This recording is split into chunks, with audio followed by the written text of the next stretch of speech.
வணக்கம் ஃப்ரெண்ட்ஸ். இன்றைக்கி வந்து சப்பாத்திக்கு காலிஃப்ளவர் குருமா வந்து பண்ண போகிறேன். அது எப்படி பண்ணலாம் அப்படிங்கிறத பார்க்கலாம். ஃபஸ்ட்டு ஒரு மிக்ஸி ஜாரில் இஞ்சி, பூண்டு, காரத்துக்காக கொஞ்சம் பச்சை மிளகாய், தக்காளி, ஒரு அரை ஸ்பூன் சோம்பு இது எல்லாம் சேர்த்து நல்லா அரைச்சி பேஸ்ட்டாக அரைச்சி எடுத்துக்கலாம். அதுக்கப்புறம் காலிஃப்ளவர் வந்து நல்லா கட் பண்ணி சுடுதண்ணியில் போட்டு எடுத்து வச்சிடலாம். க்ளீன் பண்ணி எடுத்து வச்சுருவோம். இப்போ தாளிக்கிறதுக்கு இந்த வானலில் கொஞ்சமாக எண்ணெய் ஊற்றிட்டு பட்டை, கிராம்பு, ஏலக்காய் சேர்த்துக்கலாம். நான் பட்டை சேர்க்கல, கிராம்பு, ஏலக்காய் மட்டும் சேர்த்துருக்கேன். அதுக்கு அடுத்தது கட் பண்ணி வச்சுருக்க வெங்காயம் சேர்த்துக்குவோம். வெங்காயம் நல்லா வதங்கி வந்ததும் இப்போ தக்காளி இந்த பேஸ்ட் வந்து அரைச்சி எடுத்தாச்சு.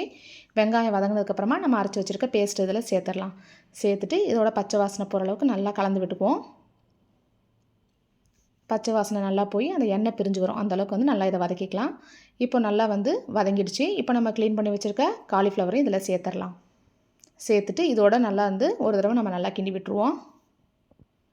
காலிஃப்ளவர் இல்லாமல் இது கூட நம்ம என்ன வேணாலும் சேர்த்து வைக்கலாம், நல்லாயிருக்கும். நான் இன்றைக்கி வெறும் காலிஃப்ளவர் மட்டும்தான் போட்டு இந்த குருமா வச்சுருக்கேன்.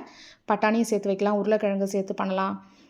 எது வச்சாலும் இந்த மெத்தடில் வச்சா நல்லாயிருக்கும். நல்லா ஃபஸ்ட்டு வந்து இப்போ வந்து கலந்து விட்டாச்சு அந்த தக்காளி பேஸ்ட்டோட. அதுக்கப்புறம் மிளகாத்தூள் வந்து காரத்துக்கு தகுந்த மாதிரி போட்டுக்கோங்க. அடுத்தது கொஞ்சமாக மஞ்சள்தூள் சேர்த்துக்கலாம். அதுக்கப்புறம் கரம் மசாலா கொஞ்சமாக சேர்த்துக்கலாம். சேர்த்துட்டு இது எல்லாம் இந்த எண்ணெயிலே நல்லா கலந்து விட்டுருவோம். தண்ணி சேர்க்கறதுக்கு முன்னாடியே நல்லா இந்த காலிஃப்ளவரோட நல்லா சேர்த்து ஒன்றா வர மாதிரி கலந்து விட்டலாம். அதுக்கப்புறம் கொஞ்சமாக கருவேப்பிலை, இப்போ நல்லா அந்த மிளகாத்தூள்லாம் தண்ணி சேர்க்காமே கலந்து விட்டேன் பாருங்கள். அதுக்கப்புறம் கொஞ்சமாக கருவேப்பிலை சேர்த்துருக்கேன். சேர்த்துட்டு இதையும் வந்து ஒரு தடவை கலந்து விட்டுட்டு தேவையான அளவுக்கு தண்ணி ஊற்றிடுவோம். குருமா எந்த அளவுக்கு தேவையோ அந்த அளவுக்கு தண்ணி ஊற்றிட்டு உப்பு தேவையான அளவு சேர்த்துக்கலாம். சேர்த்துட்டு இதையும் இப்போ நல்லா நம்ம கலந்து விட்டுடலாம். இது நல்லா கொதிக்கட்டும். கொதிக்க ஆரம்பிக்கும் போது ஒரு மீடியம் ஃப்ளேமில் வச்சு மூடி வச்சுருவோம். அது நல்லா கொதிக்கட்டும். அதுக்குள்ளே நம்ம வந்து தேங்காய் வந்து அரைச்சிக்கலாம். தேங்காவும் ஒரு அரை ஸ்பூன், கொஞ்சமாக தான் பொட்டுக்கடலை சேர்க்கணும், நிறைய சேர்க்க தேவையில்லை. அரை ஸ்பூன் அளவுக்கு பொட்டுக்கடலை சேர்த்து நல்லா பேஸ்ட் பண்ணிக்கிட்டு அந்த குருமா பார்த்திங்கன்னா நல்லா கொதித்து திக்காயிடுச்சு பாருங்கள். இப்போ வந்து நம்ம அரைச்சி வச்சுருக்க தேங்காவை சேர்த்துக்கலாம். இது கொஞ்சம் நேரம் கொதிக்கட்டும். அந்த பொட்டுக்கடலை சேர்த்துக்கிறதுனால அதோட பச்சை வாசனை போகிற அளவுக்கு கொதிக்கட்டும்.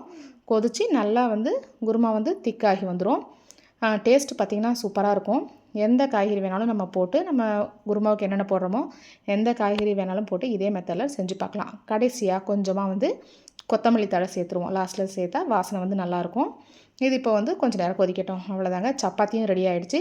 சப்பாத்தியோட காலிஃப்ளவர் குருமா சூப்பராக இருக்கும். நீங்களும் ஒரு தடவை ட்ரை பண்ணி பாருங்கள். சப்பாத்தியும் ரெடி, காலிஃப்ளவர் குருமாவும் ரெடி ஆகிடுச்சு. சப்பாத்தி நல்லா சாஃப்டாக சூப்பராக இருக்குது. வீடியோ பிடிச்சிருந்தா லைக் பண்ணுங்கள், ஷேர் பண்ணுங்கள், கமெண்ட் பண்ணுங்கள். மறந்துடாமல் என்னுடைய சேனலை சப்ஸ்கிரைப் பண்ணிக்கோங்க. அடுத்த வீடியோவில் பார்க்கலாம். நன்றி.